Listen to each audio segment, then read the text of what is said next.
New documents released by the British Land Registry in 2017 revealed the existence of a network of tunnels under the streets of Britain.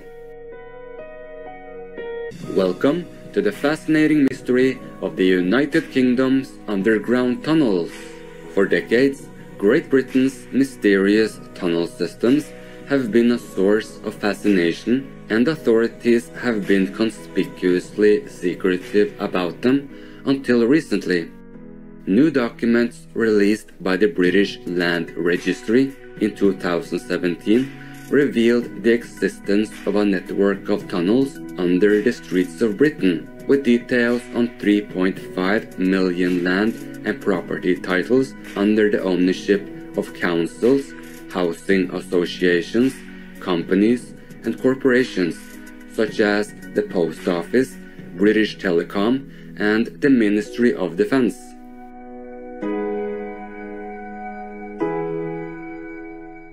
Private photographs and documents of the Cabinet's rooms, built in 1939 and used by His Excellency Sir Winston Churchill, were also released for the first time in 2016.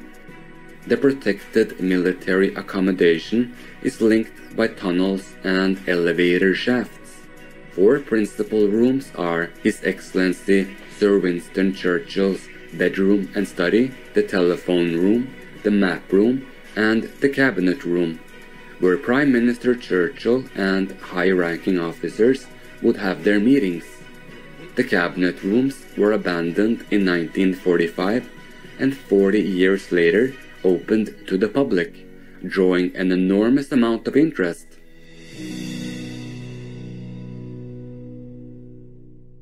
In 2014, the Ministry of Defence sold the Whitehall building above the cabinet rooms and the secret tunnel to the Raffles hotel chain for £350 million.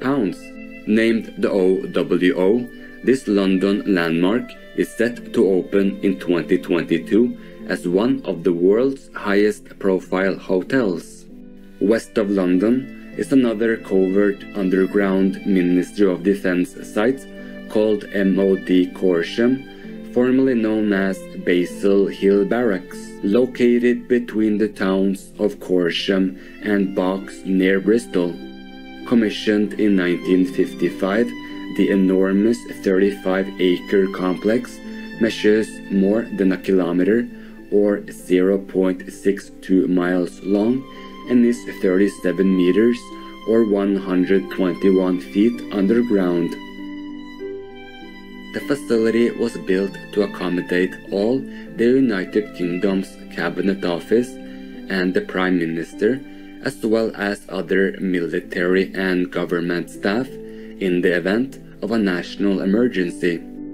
The underground city housed hospitals, kitchens, laundrettes, canteens, and accommodation. An underground lake provided drinking water, and an underground power station had enough fuel in store to keep the generators running for up to 3 months. People could travel easily on electric buggies, with roads created especially for this purpose. Special accommodation suites with private bathrooms were finished to such a high standard that it is believed to have been built to accommodate the royal family.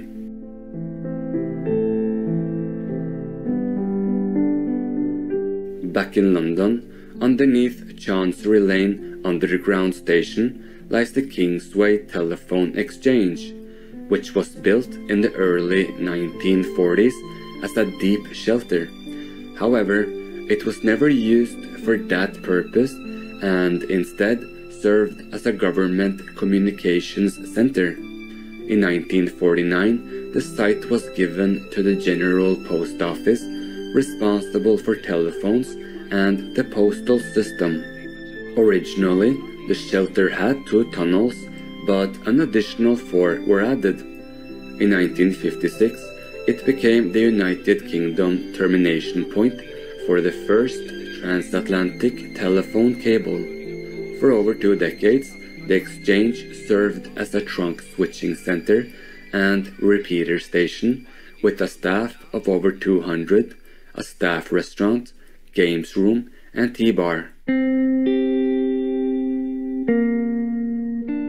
It is possible to walk the 6 kilometers or 3.7 miles from the underground headquarters to East London and emerge on a traffic island in the middle of a highway. Data regarding land ownership provided by the Land Registry and supplemented by the investigative work of Mr. Guy Shrubsole was mapped and published in his book Who Owns England? Guy went down the Kingsway tunnels with other research explorers. He stated, "It is an astonishing time capsule down there.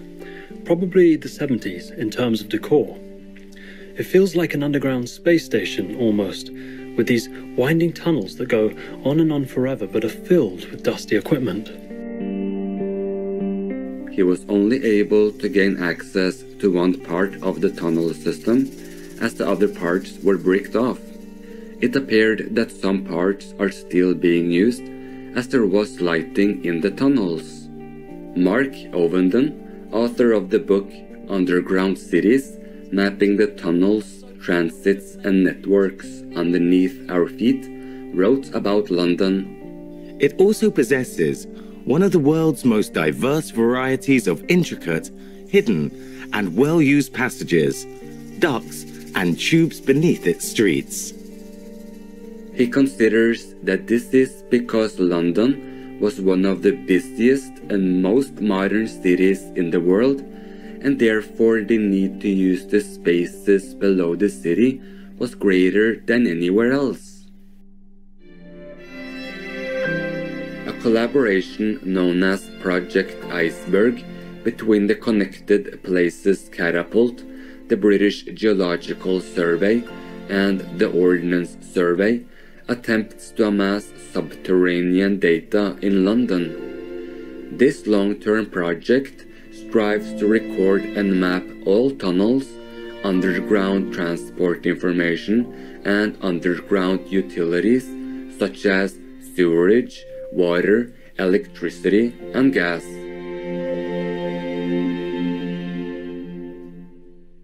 Let's take a moment to appreciate the magnificent wonders surrounding us. We'll be right back here on Supreme Master Television. Please stay tuned. Welcome back to the fascinating mystery of the United Kingdom's underground tunnels. Heading northeast of London, another famous set of underground tunnels, known as the Victoria Tunnel, is in Newcastle. Measuring about 3.6 kilometers or 2.25 miles long, its construction took 200 men, 2 years and 10 months to complete. Between 1842 and the 1860s, the Victoria Tunnel was used to transport coal from Spittal Tongue's colliery to the banks of the River Tyne for loading onto ships.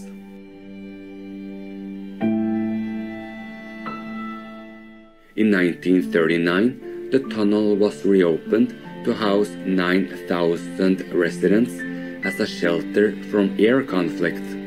In 2006, after many repairs and added safety measures, the tunnels were again reopened as a tourist attraction.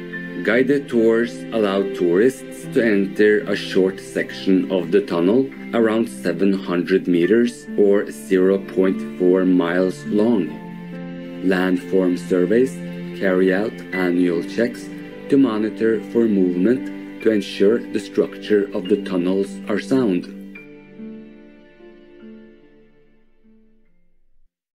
In the northwestern city of Manchester, there was a surge of underground projects during the Victorian era, including the building of the Victoria Arches in the embankment of the River Irwell, which, for health and safety reasons, is not open to the public.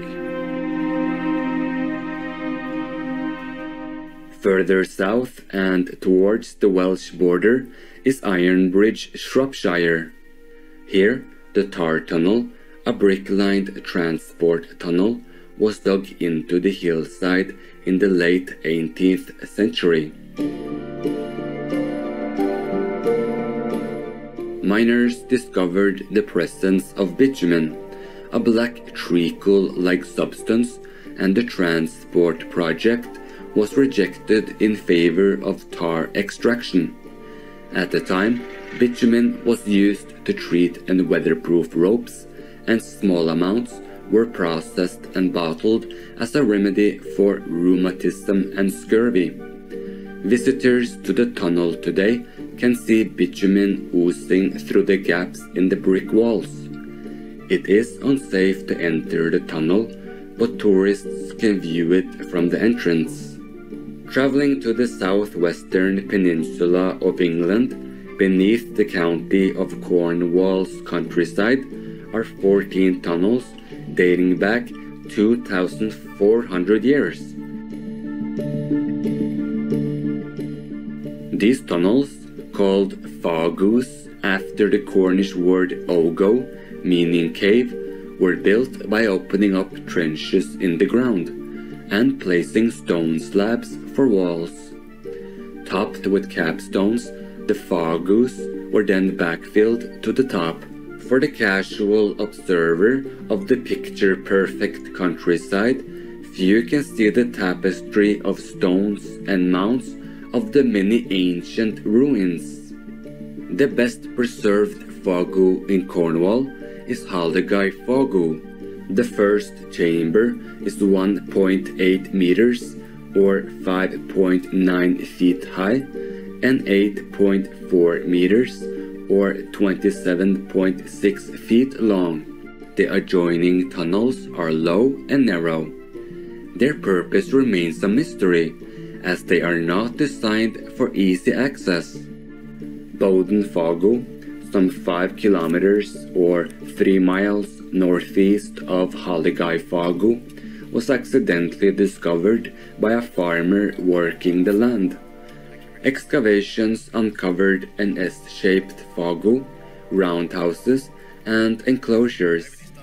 One of the roundhouses is 3,400 years old and contains over 3,000 artifacts.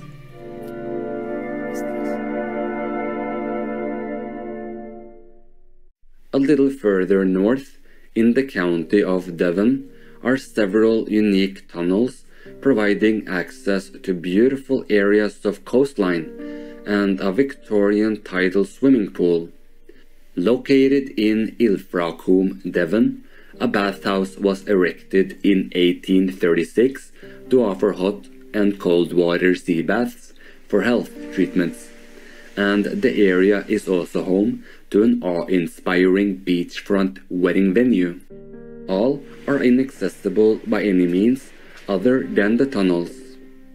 A team of Welsh miners were hired by the Ilfracombe Sea Bathing Company to carve the 6 tunnels, which are known as Tunnels Beaches. Still on the southern English coast, our final tunnel is at Consort House in Brighton, East Sussex. Consort House features an unusual down-the-rabbit-hole style tunnel that leads into lush gardens and a beachfront. It is believed that the tunnel inspired the iconic writer Lewis Carroll to write Alice's Adventures in Wonderland after his visit there.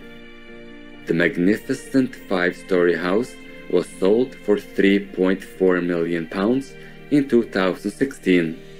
Britain's fascinating underground tunnels are not only historically revealing, but also inspirational, telling stories of mystery and times long past, sparking the imagination and also informing our future.